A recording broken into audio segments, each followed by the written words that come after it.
গুলোর স্টুডিও ওগুলি লিখে দিতে পারো। দেন আসলে যে আমরা ধরো ইন্টিজার নিলাম, ইন্টিজার i, ঠিক আছে, ইন্টিজার i, দেন n এর একটা ভ্যালু আমাদের আসলে দরকার, তাই না? ইন্টিজার i আর ধরো n নিয়ে নেব, দুইটা ভ্যালু, যে কত পর্যন্ত আর কি করবো, তাই না? ধরো i আর n, ঠিক আছে, i এর ভ্যালু নিচ্ছি না আপাতত, জাস্ট n। দেন আমরা যেহেতু n এর ভ্যালু জানি না এবং বলতেছে ইউজারের থেকে একটা নিতে, তাহলে ইউজারের থেকে নিতে পারি। ধরো scanf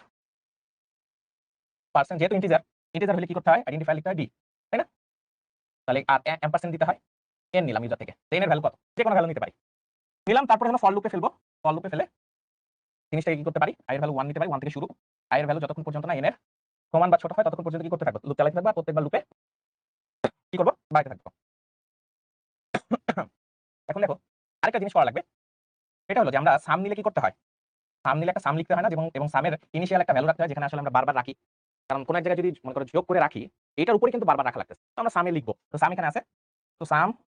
equal to some plus I, ঠিক আছে, প্রত্যেকবার সাম আসলে যোগ হইতে থাকবে, ঠিক আছে, প্রত্যেকবার সাম আসলে যোগ হইতে থাকবে, এবং যোগ হওয়ার পরে যতক্ষণ পর্যন্ত, কতক্ষণ পর্যন্ত যোগ হবে, যতক্ষণ পর্যন্ত n পর্যন্ত যাতে না যায়, এটা যখন হয়ে যাবে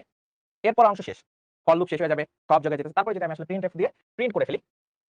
প্রিন্টএফ সাম ইকুয়াল, যদি সাম করি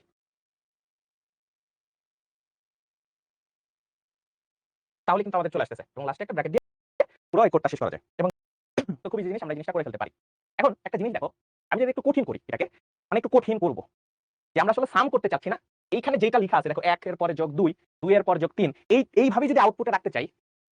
তখন কি করব? একজন লিখতেছে ভাই কোড কিভাবে লিখবো, আরে বেটা এই যে দেখ কোড কিভাবে লিখতেছি, ঠিক আছে, এভাবে লিখবি। তো এখানে দেখো কোড লেখার আগে আমি চাচ্ছি আউটপুটটা এইভাবে আসুক, সাম না, পুরো এখানে যেভাবে দেওয়া আছে যোগ যোগ যোগ যোগ আকারে, এইটা কি আমাদের আসলে করা সম্ভব কিনা, সেইটা আমরা একটু প্র্যাকটিক্যালি করার চেষ্টা করি, ঠিক আছে, প্র্যাকটিক্যালি করার চেষ্টা করি।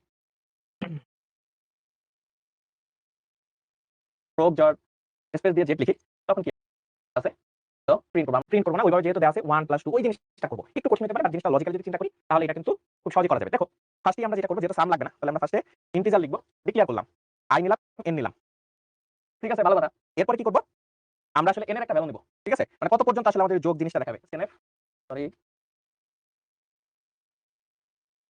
সব জিনিস ছোট হাতে দিতে হবে এই ক্ষেত্রে, নাহলে কারণ এই জিনিসটা কেস সেনসিটিভ, ঠিক আছে, পার্সেন্ট d, কারণ আইডেন্টিফায়ার ছাড়া নিতে পারবো না, এম্পারসেন্ট n, তার মানে এই ক্ষেত্রে সরি চলে আসে, এম্পারসেন্ট নিতে হবে, এম্পারসেন্ট n, ঠিক আছে, নিলাম, বললাম, তাহলে এই ক্ষেত্রে n এর একটা ভ্যালু নিব, ঠিক আছে, n এর একটা ভ্যালু নিব, দেন আমরা আসলে লুপে ফেলাবো, তাহলে লুপে ফেলাইলাম, ফর লুপ দিলাম,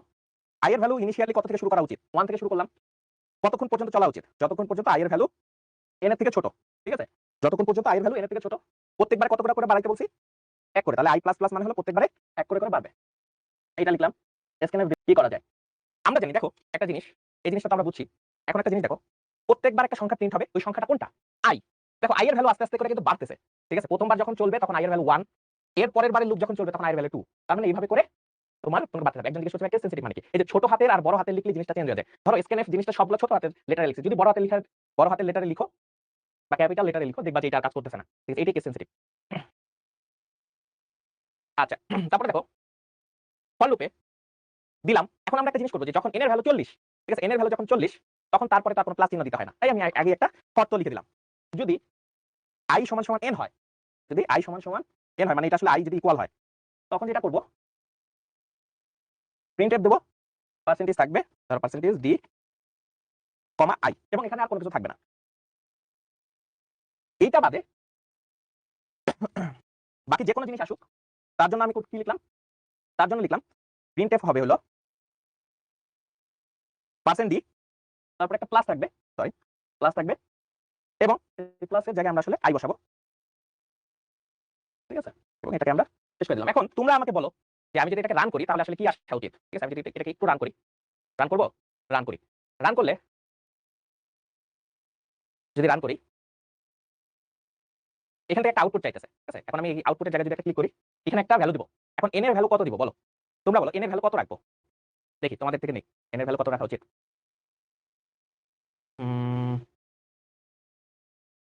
তোমাদের থেকে একটা ইনপুট নেই, স্ক্যানএফ দিয়ে